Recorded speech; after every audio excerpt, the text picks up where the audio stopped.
Imagine waking up to a leaflet dropped from the sky, ordering you to leave your home immediately. This is the stark reality for residents of Gaza City, as the Israeli military has issued a sweeping evacuation order, plunging the region into further chaos. But here's where it gets even more complicated. This move threatens to derail fragile ceasefire efforts, potentially escalating a conflict that has already ravaged lives for nearly 2 years. On September 9th, 2025, Israel's military ordered the evacuation of Gaza City, a densely populated area home to 1 million Palestinians, ahead of an anticipated offensive.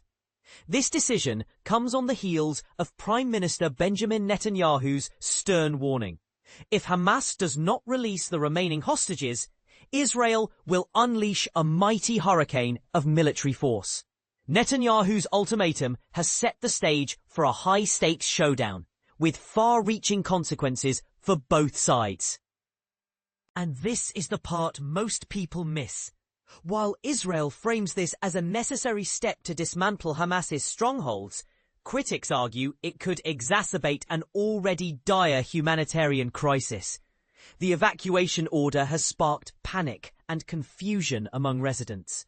Some feel compelled to flee south, while others insist they have nowhere safe to go and will stay put. The situation is further complicated by the fact that Gaza's 2.2 million inhabitants are already on the brink of famine, according to international monitors. Hopes for peace now hinge on diplomatic efforts, particularly Qatar's push for Hamas to accept a US-proposed ceasefire deal. Hamas has acknowledged receiving ideas from the US, but remains firm in its demand for an independent Palestinian state before disarming. Meanwhile, Israel has accepted the US proposal, though its plan to demilitarize Gaza while taking security control has drawn sharp international criticism. Here's the controversial part. Israel argues it has no choice but to neutralize Hamas, which refuses to lay down its arms. But critics counter that Israel's actions could deepen the suffering of Gaza's civilians, who have already endured immense loss.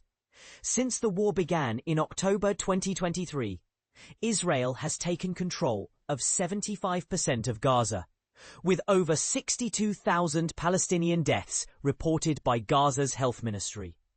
Of the 251 hostages taken during Hamas's initial cross-border attack, only 48 remain, with Israeli authorities believing 20 are still alive. As tensions soar, one question lingers.